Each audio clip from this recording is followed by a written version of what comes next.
جس میں 90 سے زیادہ اس وقت جو جنگجو تھے وہ مارے گئے تھے، زیر زمین نیٹ ورک بھی تباہ کیا تھا. لیکن افغانستان کے پاس چونکہ کوئی فضائی دفاع نہیں تھا، ایران کے پاس تو جدید میزائلوں کا ڈھیر پڑا ہوا ہے، ڈرون سسٹم ہے، ڈیفنس بھی چین روس سے ملا ہوا ہے، تو شاید رسک نہیں لیں گے. امریکہ نے اب یہ فیصلہ کیا کہ وہ یہ بم گرانے کے لیے تیار ہے، کیونکہ یہ جنگ ان کے ہاتھ سے بڑی تیزی سے نکل رہی ہے. جو ابنائے حرمز کے بعد باب المندب پر حوثیوں کے ذریعے ناکہ بندی ہوئی، اس سے اب پوری جہاز رانی کا نظام درہم برہم ہو چکا ہے. سعودی عرب کی جو ایسٹ ویسٹ پائپ لائن سے تیل کی برآمدات تھی، وہ آخری راستہ تھا، وہ بند ہو چکا ہے، اور اب سمندر میں تیل منڈیوں تک نہیں پہنچ رہا. 38 لاکھ بیرل تیل اس وقت باب المندب پہنچنے سے پہلے واپس جا رہا ہے، جو کہ 34% ایک دن میں کمی ہے. حوثیوں کے میزائل اس وقت باب المندب پر نصب ہیں اور کوئی جہاز وہاں خطرہ لینے کے لیے تیار نہیں ہے. ابنائے حرمز کی طرح باب المندب کو بھی کھلوانا ممکن نہیں ہے، اسی لیے نمبر 1 کو لانے کی تیاریاں بھی ہیں. وہ میں آپ کو بتاتا ہوں. یہ حوثی اور ایران جانتے ہیں کہ امریکہ بیک وقت 2 مختلف محاذوں پر جنگ نہیں لڑ سکتا. بحیرہ احمر میں حوثی ایک طویل اور مہنگی سمندری جنگ لڑنے کی پوزیشن میں، ان کے محدود حملے ہوتے ہیں آپ کو پتہ ہے، اور چونکہ خطے میں طاقت کا توازن یہ ہے ڈرون حملے. سعودی عرب پر یہ دباؤ اسی لیے بڑھایا جا رہا ہے کہ ایک تو یہ یمن کے اندر مہنگی جنگ میں یا تو کود پڑے، یا پھر حوثیوں کے مطالبات، بندرگاہوں کا کنٹرول، ان کے فنڈز، ان کی سیاسی اہمیت اور فضائی ناکہ بندی پر ختم کریں. جنگ فی الحال دور دور تک ختم ہوتی نظر نہیں آ رہی. ٹرمپ ابنائے حرمز میں اس قدر پریشان ہے، یہ جو ٹروتھ سوشل میڈیا پہ دھمکی بھی دی، اور یہی سب سے بڑی ہار نظر آتی ہے، کیونکہ ایران کے پاس دیکھیں ابھی تک ایٹمی ہتھیاروں کا اعلان نہیں ہے، لیکن امریکہ اپنے $1.5 کھرب لگا کے جنگ میں جانا چاہتا ہے. یعنی ایک طرف تو بجٹ ہے، دوسری طرف ان کا اپنے ہتھیاروں کا معاملہ ہے، کمی کا، اسلحے کی کمی کا. اور امریکی وزیر دفاع تو کانگریس اور سینٹ میں آپ نے دیکھا کہ کس طرح اپنے فنڈز کے لیے رو رہا تھا. ایران اپنے ڈرون جو ان کے سب سے اہم ہتھیار ہے امریکی اڈوں کے لیے، اس کی تازہ 3 پروڈکشن کی ویڈیوز جاری کر رہے ہیں، جو کہ ٹرمپ کے دعووں کے بالکل الٹ ہے کہ ہم نے ان کی صلاحیتیں ختم کر دیں. اور ابھی تو نت نئی صلاحیتیں ایران کے پاس روز نظر آ رہی ہیں. اور اب تو عرب دنیا میں ایک نیا معاملہ ہوا ہے. یہ جو امریکی اڈوں کی نشاندہی ہوئی وہ عرب عوام کی طرف سے تھی. یہ موافق ثالثی اردن میں جو تھا وہ اردن کی عوام نے یا ان کی فوج کے لوگوں نے اڈوں کی نشاندہی کی، جو نشانے اتنے درست لگے. اب عرب ممالک دیکھیں ایرانی حملوں کا جشن مناتے ہیں، وہاں امریکی اڈوں کی خفیہ اطلاعات پہنچاتے ہیں، اسی لیے وہاں فوٹوگرافی اور یہ ویڈیوز ان کو بڑی سختی سے روکنے کی کوشش کی جاتی ہے. اب یہاں جو سب سے بڑی ڈیولپمنٹ ہوئی ہے وہ پاکستان کے حوالے سے ہے، کیونکہ اس جنگ میں جو ایران کی کشیدگی تھی اس میں پہلی دفعہ پاکستان کی طرف سے بیان آیا، اور عربی انگلش دونوں میں، کہ حوثیوں کو ایک تو تیل کی مذمت ترسیلات بند پہ، باب المندب پہ، کیونکہ عالمی منڈی میں تیل کی قیمت اب $95 فی بیرل پر پہنچ گئی ہے. سعودی وزیر خارجہ نے پہلے بیان دیا کہ خود مختاری کا احترام کیا جائے، جو اس کی خلاف ورزی کرے اس کا احتساب کریں. اچھا، یہ انہوں نے بڑا ٹیکنیکل کام کیا، امریکہ کو بھی کہہ دیا اور یہاں پاکستان کی طرف مداخلت کا ذکر بھی کر دیا. وجہ یہ بنی کہ آج 5 سے تیل سے لدے جو 5 بڑے جہاز تھے یمن کے میزائلوں سے واپس ہوئے، بحیرہ احمر سے، خلیج عدن سے واپس ہوا. یہ شپ وہاں جانے کے لیے تیار نہیں ہے. اب یہاں چونکہ پاکستان $6 ارب سعودی عرب سے 10 سال کا تیل چاہتا ہے. سعودی عرب نے ابھی تک ایک تیل نہیں دیا، ڈالر بھی نہیں دیا، نہ تیل دیے ہیں. دفاعی معاملات میں شامل ضرور ہے، ثالثی کے نام پر کوشش بھی ہوتی رہی. اب جہازوں کی سیکیورٹی کے لیے انہوں نے کہا ہے کہ یمن کے حوثیوں سے ہم بچا سکتے ہیں، ہم پاکستان کا جھنڈا لگا کے وہاں نکل سکتے ہیں اور پھر شاید نیوی جوابی کارروائی بھی کرے. اب یمن کے حوثیوں کے ساتھ جنگ چھڑنے کا مطلب ایران کے ساتھ جنگ براہ راست، اور اس میں ظاہر ہے اسرائیل نے بھی دعوت دی ہے سعودی عرب کو کہ عبرانی میڈیا میں جو یمن کے حوثیوں پر باب المندب میں ابنائے حرمز کھلوانے سمیت اسرائیل نے پیشکش کی ہے کہ ہم امریکہ کے ساتھ مل کے کھلوا سکتے ہیں، ہمیں موقع دیں. پاکستان کی طرف سے بھی یہی کوشش اب شاید ہو رہی ہے. دھمکیاں اسی لیے نظر آ رہی ہیں. پہلے تو مذاکرات اور ثالثی تھی، جس کے سلسلے میں ایران نے بھی 30 ٹینکر جہاز کے دیے جو امریکہ کو دے دیے گئے. اب چونکہ دنیا میں سے کہیں سے کچھ نہیں مل رہا، امریکہ سے $10 ارب مانگے گئے ہیں بینک میں رکھنے کے لیے، سعودی عرب سے $6 ارب مانگے گئے ہیں تیل کی قیمت کے لیے ادھار پہ. اور اب یمن پتہ نہیں اجازت دیتا ہے کہ نہیں کہ پاکستان کے جھنڈے یہاں سے نکل سکے یا نہیں، لیکن یہ معاملہ بڑا خطرناک ہوگا. سعودیہ اگر پاکستان کے جہازوں پر جھنڈے لگا کر اپنا تیل بیچے تو یہ تو خیر وہ نہیں ہونے دیں گے، انہیں پتہ ہے واردات. اور امریکہ کے لیے 2 محاذوں پر ظاہر لڑنا ممکن نہیں ہے. اور یہ سول ایٹمی معاہدہ بھی ابھی دیکھیں سعودی عرب کے ساتھ بڑی واردات ٹرمپ نے اسی لیے کی کہ اس وقت سعودی عرب سمیت عرب دنیا پر امریکہ کا اثر و رسوخ تقریباً ختم ہو چکا ہے.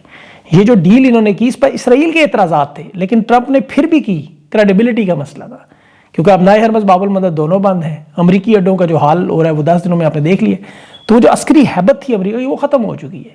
اب یہ ایٹمی ڈیل سعودی عرب کے ساتھ اسی لیے کی گئی کہ ورنہ وہ چین یا روس کے ساتھ کر لیتے.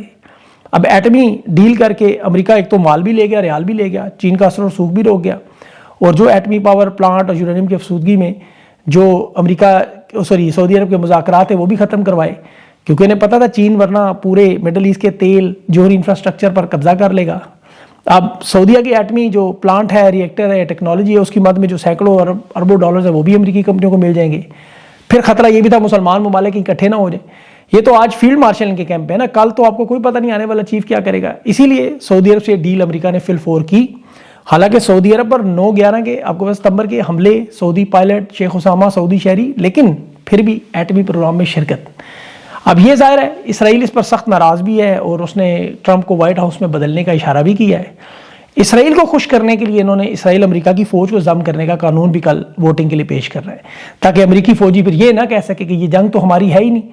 یہ تو کہیں اسرائیل والے تمہارے قانون میں لکھا ہے بھائی، جس طرح پاکستان میں 26ویں 27ویں قانون لکھا ہے کہ فیلڈ مارشل تاحیات استثناء ہے، فیلڈ مارشل ہے، کیونکہ قومی سلامتی کا خطرہ ہے. آپ کو پتہ ہے یہ قانون اسی لیے بنائے جاتے ہیں. امریکہ میں بھی قومی سلامتی کا مسئلہ ہے، یہاں بھی. اور پاکستان میں تو اتنی نازک دوشیزہ ہے قومی سلامتی کی، آرمی چیف کی مدت ملازمت توسیع کے بعد محفوظ ہوتی ہے. ایران کی جنگ میں آرمی چیف شہید ہوئے، کوئی مسئلہ نہیں ہوا. بھارت میں آپریشن سندور میں بھارت کا آرمی چیف ابھی ریٹائر ہوا، نیا آیا، کوئی مسئلہ نہیں. یوکرین کے صدر نے آج روس کے ساتھ جنگ میں اپنے آرمی چیف کو نکال دیا، وزیر دفاع کو نکال دیا. ان کی 5 سال کی جنگ میں سلامتی کو کوئی مسئلہ نہیں، لیکن یہاں مدت ملازمت توسیع اور تاحیات استثناء نہ ملے تو قومی سلامتی اچانک خطرے میں پڑ جاتی ہے. فوجیوں کے شہید ہونے سے قومی سلامتی کو کوئی خطرہ نہیں. 4000 فوجی اس وقت شہید ہو چکے ہیں، اور پاکستان جو ایران اور امریکہ کی اس جنگ میں نہیں ہوئے، 3 دفعہ کی جنگ میں.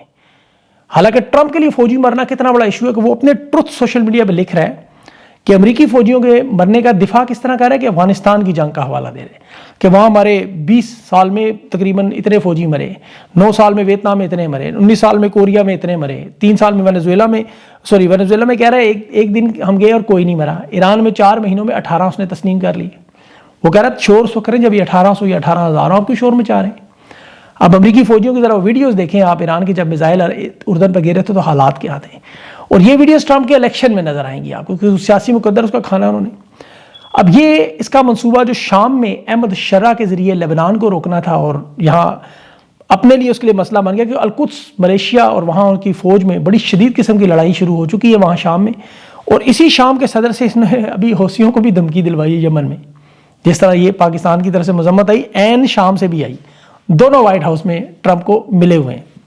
بہرحال اب یہ جنگ بڑی تیزی سے مڈل ایسٹ میں پھیلتی جا رہی ہے، اور اس کے ظاہر آگ لگتی ہے تو اس کی تپش آتی ہے. پاکستان کی طرف بڑی تیزی سے آ رہی ہے. اس میں سب سے پہلے تو معاشی اعتبار سے آ رہی ہے، پھر امن و امان کے اعتبار سے، پھر سیاسی استحکام سے. جو حالات اس وقت بنے ہوئے دیکھیں، جنگ میں ابھی مذاکرات کروانے کے لیے یہ $10 ارب امریکہ سے دیوالیہ ہونے سے بچنے کے لیے مانگے جا رہے ہیں، کیونکہ ورلڈ بینک نے وارننگ جاری کی ہے کہ اس ایران امریکہ کی جنگ میں دنیا کی گروتھ تو چلے 1.3% کم ہوئی، لیکن جو 40% ممالک کم آمدنی والے ہیں وہ بدترین قرضوں میں یا دیوالیہ ہونے والے ہیں، اور اس میں پاکستان سر فہرست ہے. ان کے پاس اب جنگوں کے علاوہ اور کوئی دوسرا حل نہیں ہے، کیونکہ 4 سال معیشت کی کہانی تو قرضے، بھیک اور امداد ہے. اور ظلم کی بات ہے کہ تینوں نہیں ملے، کسی ایک ملک نے بھی نہیں دی. اب مذاکرات کی فیس تک امریکہ سے مانگی جا رہی ہے، یا سعودی عرب سے 10 سال کا $6 ارب کا تیل، اس میں جنگ میں تیار ہیں. اور سعودیہ نے کیا ہاتھ بیچاروں نے تیل ہاتھ میں پکڑا ہوا ہے، وہ اپنے تیل کے لیے پریشان ہے، امریکہ اپنے ہتھیاروں کے لیے پریشان ہے، اور یہ اربوں ڈالر مانگ رہے ہیں بیچ میں. یا تو IMF پوری دنیا سے چندہ اکٹھا کرے نا ان کے لیے، تو پھر شاید کرائے کی بندوقوں میں کام ہے. ملک میں استحکام اس سے پھر بھی نہیں آئے گا. ملک میں استحکام خان کی محنت سے ہی آئے گا. ابھی انہوں نے عمران خان کے پاس کچھ لوگ بھیجے، اور طریقہ واردات وہی ہے، خان نہیں مانا تو جو قریبی لوگ ان کے، آپ کو پتہ ہے دونوں اطراف کے دوست ہیں، ان کے پاس اب رابطے کیے جا رہے ہیں. ان میں سے ایک شخص نے رابطہ کیا نام لیے بغیر. انہوں نے کہا کہ یہ حکومتی اعلیٰ ترین شخصیات ہمیں کہہ رہی ہیں کہ عمران خان سے گارنٹی لے کے دیں عمران خان سے. اور جو ملاقاتیں ہو رہی ہیں کہ ایک دفعہ عمران خان گارنٹی دے دیں، پھر ہم ان کی گارنٹور بنتے ہیں اور پھر معاملہ آگے بڑھاتے ہیں. لیکن ظاہر ہے یہ وہی وارداتیں. عمران خان کی رہائی کا طریقہ آپ کو پتہ ہے عوامی طریقہ ہے، جو شاید ہو سکتا ہے 5 اگست سے آپ کو بڑے ہائی لیول پہ نظر آ جائے، کیونکہ ان حالات میں کچھ بھی ہو سکتا ہے. تحریک انصاف کی قیادت دعوے کر رہی ہے کہ یہ پاکستان کی سب سے بڑی تحریک ہوگی جو عمران خان کی رہائی پر ختم ہوگی. شروع کرکٹ سٹیڈیم سے، پشاور سے پاور شو، پھر حتمی لائے عمل ہوگا. سہیل آفریدی بھی ہوں گے، پتہ نہیں وہ کریں گے کیا. آج ان کے سینٹرل آفس میں بھی بڑی سیاسی ایکٹیویٹی ہے، لیکن لگتا ہے کہ ادارے کی طرف سے انہیں گرین سگنل مل رہے ہیں، جس کے یہ انتظار میں بیٹھے ہوئے تھے. یہ آپ کو نظر آ جائے گے 2 دنوں میں اگر ایسا ہوا، کیونکہ اس وقت جو زلزلے کے بعد کے جھٹکے ہیں وہ زلزلے سے پہلے نظر آ رہے ہیں. بیک وقت معیشت، امن و امان، سیاسی استحکام بری طرح جو ہے وہ اس وقت لگ رہا ہے. اور اس وقت کوئی ایک چھوٹا سا معاملہ بھی، یعنی گرمیوں کا تو آپ کو پتہ ہے سیزن ویسے ہی ہے، اور آموں کی پیٹیاں ویسے ہی سستی ہیں بڑی، پھر مہنگے ترین خریدے ہوئے جہاز اسی لیے کام آتے ہیں، بیلاروس یا آذربائیجان لے کے جائیں.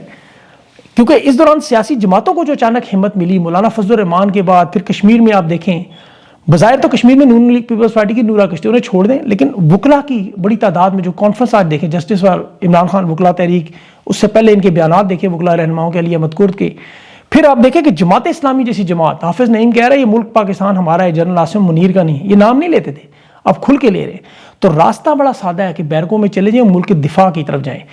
آج بھارت میں دیکھیں کیا ہوا، مقبوضہ کشمیر میں جو بھارت کا علاقہ ہے وہاں ہندوستانی فوج پر آج حملہ ہوا، چیک پوائنٹ میں 2 لوگ مارے گئے۔ بظاہر فالس فلیگ آپریشن نظر آتا ہے، جیسے وہ پہلگام تھا، یا ابھی بھارت میں چونکہ احتجاج چل رہے ہیں، عین ممکن ہے اس طرح کا کوئی چھوٹا موٹا آپریشن ہو، لیکن بھارت اس کے جواب میں کوئی نہ کوئی واردات ضرور کرے گا۔ ظاہر ان کا فوکس تو وہاں ہونا چاہیے، وہاں تو حالات اتنے خراب ہیں کہ ابھی آزاد کشمیر کے لوگ آپ کو پتہ ہے علیحدگی کے لیے تیار بیٹھے ہوئے ہیں، بلوچستان پہلے ہی لاوارث نظر آ رہا ہے، خیبر پختونخوا کے حالات آپ کو پتہ ہے، اوپر سے بھارت نے سندھ طاس کا جو پانی انہوں نے کھلوانا تھا، D J S P R نے سانس بند کرنا تھا، نہ پانی کھلا نہ سانس بند ہوئی۔ البتہ بھارت نے دریائے چناب پر جو سلال ڈیم بنایا ہوا ہے، مقبوضہ کشمیر سے جو بالائی پہاڑیوں سے علاقوں سے پانی آتا ہے، یہ اب سیالکوٹ، جھنگ، مظفر آباد کی طرف داخل ہونا شروع ہو جائے، یہ نچلے علاقے جو ندی نالے فلیش فلڈز یہ شروع ہو جائیں گے۔ گجرات، گجرانوالہ، حافظ آباد، جھنگ تو پہلے ہی خطرے میں، ابھی آپ کو نظر آنا شروع ہو گئی ہے تھوڑی بہت 1-2 بارشوں میں۔ اب ہم انہیں پچھلے سال سے بتا کے تھک گئے، لیکن یہ چونکہ نواز شریف کو وزیر اعظم آزاد کشمیر بنانے کی واردات، یا وہ ابھی پلگرام میں ایک انہوں نے بنائی ہے حفاظتی دیوار 28 کروڑ کی، یا مریم نواز کی سرجریاں، اور مطلب ایسی چیزوں میں ملوث، مطلب بندے کی عقل کام نہیں کرتی کہ آپ کے ملک کے حالات کیا ہے۔ مطلب نواز شریف کو تو چھوڑیں، وہ تو بیچارہ چلے کسی نہ کسی طرح اپنی عزت بچانے کی کوشش، لیکن انہیں تو سوچنا چاہیے، ان کے بارے میں تو کہا جاتا ہے جی ہم ملک کی ہمیں مطلب بڑی فکر ہے ہمیں۔ اب ان حالات میں دیکھیں عمران خان تو بظاہر قید میں ہے، باہر کے حالات یہ ہیں، خان تو اس لحاظ سے خوش قسمت ہے کہ وہ ان حالات کا شکار ہی نہیں ہے جن حالات کا قوم اور ملک شکار ہے۔ پاکستانی قوم بلا شبہ اس وقت نکل نہیں رہی کیونکہ سہارا نہیں مل رہا تھا، اب چونکہ سہارے کی خبریں آ رہی ہیں اور پھر ہو سکتا ہے استعفوں کی برسات بھی شروع ہو جائے، جیسے ایران کے میزائلوں کی اس وقت مڈل ایسٹ پہ ہے، تو حالات اب کس طرف کا رخ اختیار کرتے ہیں یہ بڑے گنجل پڑ چکے ہیں، یہ معاملات اتنے عجیب و غریب ہو چکے ہیں کہ یہ کسی بھی طرف جا سکتے ہیں، میرا مطلب کسی بھی طرف۔ اب میں اس کی زیادہ تفصیل میں ابھی نہیں چاہتا، کوشش کروں گا اگلے ویلاگز میں آپ کو تھوڑے ٹچ دیتا رہوں، لیکن اللہ سے دعا کریں ان معاملات پہ کہ اللہ تعالیٰ پاکستان پر اپنا رحم و کرم کرے۔ اپنا خیال رکھیں، مجھے اگلے ویلاگ تک کے لیے اجازت دیں، اللہ حافظ۔